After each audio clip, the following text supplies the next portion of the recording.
저 두 줄 봤어요. 오늘의 사연은 만나보도록 하겠습니다. 이분이에요, 이분. 네.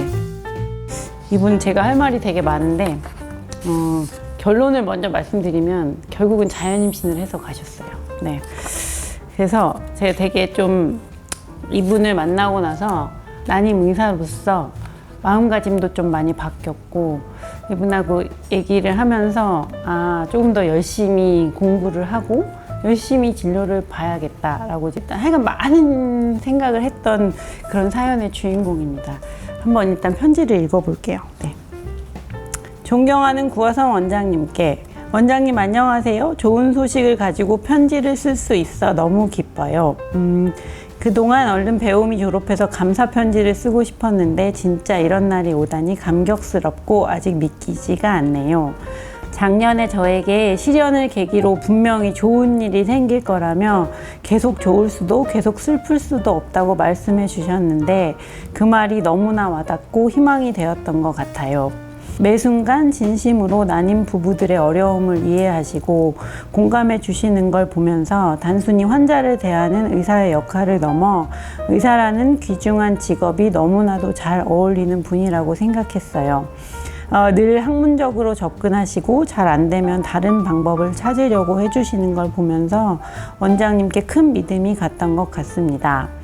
마취할 때도 늘 손잡아 주시고 회복실에서도 항상 괜찮은지 체크하러 와주시고 살인미소 한 방이면 불안했던 마음이 녹아내리는 것 같았어요. 궁금한 것들도 미리 다 파악하셔서 먼저 설명해 주시고 그러한 모든 것들이 얼마나 따뜻하고 감사했는지 모릅니다. 요즘 환자가 더 많아지시는 것 같아서 많이 지치실 것 같기도 해요. 그럼에도 불구하고 항상 개개인에게 최선을 다해 주시는 모습에 정말 감사드리고 존경합니다. 이 세상 무엇보다 가장 고귀한 생명을 만들어 주시는 원장님의 건강과 행복이야말로 저희 모두가 응원하고 있다는 걸 꼭 기억해 주세요. 앞으로도 많은 부부들에게 제가 받은 따뜻한 위로와 희망을 전해 주실 것이라 믿습니다. 저는 이제 곧 병원을 졸업하지만 배우미 임신방에서 열심히 배우미와 원장님을 응원하겠습니다. 우리나라 넘버원 난임병원이 되길 바라며 늘 행복하시고 건강하시고 모든 걸 성취하시길 진심으로 응원하겠습니다. 제가 이거를 그때 읽으면서 이 편지를 받는 게 좀 민망하기도 했는데 그 이유가 알아서 자연임신을 해서 오셨어요. 네. 이분은 35세셨고요. 저희 병원에는 2023년 2월에 처음 오셨어요. 사실 타 병원에서 인공수정 4번을 하셨었고 난자 채취 5번에 냉동배아 이식을 총 6번을 하셨었어요. 본원에 오셨을 때 처음에는 이제 인공수정을 하셨고요. 이제 그때 19개의 난자가 나왔었고 성숙 난자가 2개밖에 없었어요. 다행히 4개 중에 2개가 오이를 갔는데 그 배아들이 4BB, 4BC로 굉장히 좋은 배아였어요. 지금까지 너무 많이 안 됐으니까 우리 착상 전 유전 검사를 해봅시다 말씀드렸어요. 왜냐면 제가 판단했을 때 이분은 진짜 반복 착상 실패였거든요. 무잘시즘의 비율이 좀 많이 높아서 이건 이식하지 않았었어요. 그때 이제 AMH가 많이 높은 상태였기 때문에 나이도 젊고 다시 채취를 하는데 지난 주기에 난자의 성숙도가 안 좋았었어서 제가 약을 많이 써서 그래서 사실 그 작전은 성공을 했어요. 난자가 22개 나왔고 지난번에는 19개 나와서 2개만 성숙이었는데 이번에는 22개 나와서 18개 성숙 난자가 나왔어요. 근데 이 중에 3개가 정상인 거예요. 이 정상 배아 3개, 이제 배아에 대해서 리스크는 이제 다 우리가 제거를 했다고 표현해야 되나? 그렇게 해서 이제 자신 있게 또 넣었죠. 역시 실패를 했습니다. 그래서 이때 이제 많은 얘기를 했던 것 같아요. 그 더블이트라고 해서 이제 그 착상 시기를 조절을 하기가 좀 부담스러울 때는 정석으로 한번 넣어보고 이식 날짜를 바꿔서 넣어보고 이렇게 한 주에 2번 넣는 경우가 있거든요. 이제 PGT는 더 이상 안 해도 될 것 같고 자궁내막 수용성을 증대할 수 있는 여러 가지 치료를 해보고 그런데 이제 제 머릿속에는 난소 기능이 좋고 나이가 젊으시기 때문에 조금 쉬다 오셨으면 좋겠다는 생각이 되게 강하게 있었어요. 아직 누구누구님은 나이도 젊고 임신을 할 수 있는 가능성이 굉장히 많아 보이는데 이렇게 열심히 하고 이렇게 여러 번 했는데도 안 되는 거 보면 아직 엄마 될 때가 아닌가 봐요.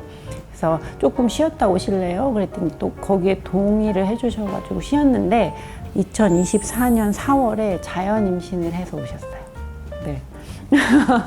진짜 기적 같은 일이었고, 근데 물론 병원의 도움을 받지는 않으셨지만 너무 많은 지식을 가지고 계신 분이었기 때문에 날짜를 맞춰서 부부관계를 하셨고, 본인이 이제 프로게스테론이 좀 부족한 것 같다고 생각을 하셔서 가지고 계시던 질정까지 잘 넣고 오셨는데, 참 기적 같은 사연이기는 한데 이제 이런 기적 같은 사연이 생각보다 많이 있다는 거를 좀 찾아보시면 알 거거든요.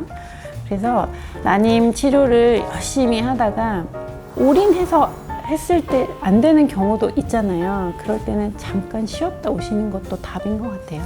근데 그 쉬는 동안 그냥 허송세월을 하는 거라고 생각을 하지 마시고 리프레시 하시는 거라고 생각을 하시고 이제 자연임신 시도는 꼭 하셔라. 하지만 저한테 날짜 받으러 오지 마시라고 하거든요. 왜냐면 날짜 받으러 오는 것 자체가 스트레스일 수 있으니까 그냥 연애할 때처럼 부부관계 하세요 라고 그냥 웃으면서 얘기를 하는데, 실제로 여러 번 시험관 시술을 했는데 안 되는 경우에 쉬는 동안 임신을 해서 오시는 경우가 종종 있기 때문에 난임 치료에 지치신 분들은 그러니까 여러 가지 객관적인 데이터가 조금 시간을 보내도 가입력이 많이 떨어지지 않는 상황이라면 이렇게 자연 임신을 시도해서 오시는 것도 굉장히 좋을 것 같다는 생각을 하고, 이분 아까도 말씀드렸지만 제가 해드린 게 없는데 저한테 감사하다고 하시는 거를 보고 제가 진짜 너무너무 고마웠던 사연이고 고마웠던 분이고, 우리 난임 의사가 해주는 거는 단순히 시술에 그치면 안 되겠다는 생각을 많이 했고요.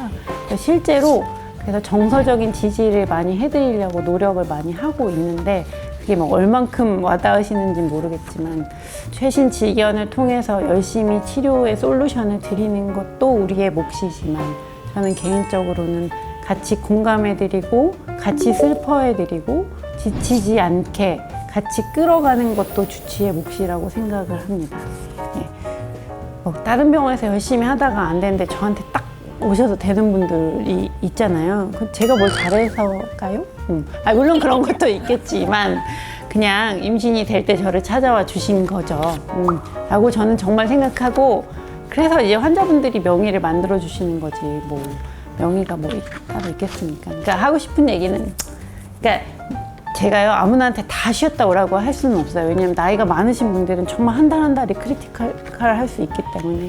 그래서 아무나한테 쉬라고 할 수는 없고, 과거력이나 이런 걸, 나이와 난소 기능이나 이런 거를 열심히 물어본 다음에 조금 급하게 난임 치료를 시작했던 분, 그리고 한 3-4달 쉬는 게 가입력을 많이 떨어뜨릴 것 같지 않은 상황이라면 저는 조금 쉬었다 오시라고 하는데, 그 이유 중에 하나는 스트레스가 확실히 난임의 원인이 될 수 있고, 없던 스트레스도 난임 치료를 하면 생겨요.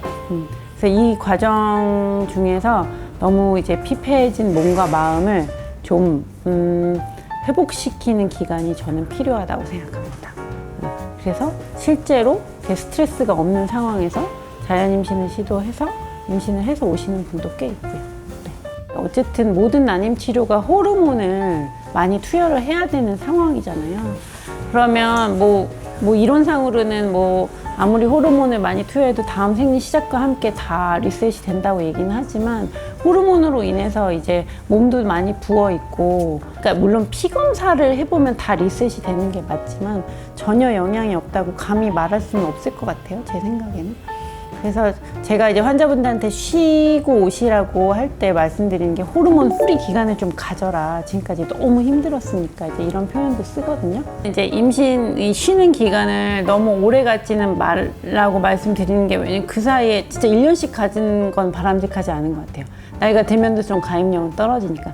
근데 여기서 그 질문의 키포인트가요, 이게 난임이지 불임이 아니라는 거거든요. 불임은 시술 없이는 자연임신이 불가능한 거, 난임은 자연 임신이 쉽지 않은 케이스. 그러니까 자연 임신의 가능성이 제로가 아니라는 거죠. 실제로 난임 기간이 굉장히 긴 분들은요, 아무리 unexplained, 원인 불명으로 나와도 분명히 원인이 있고 자연 임신 확률이 굉장히 드물어요.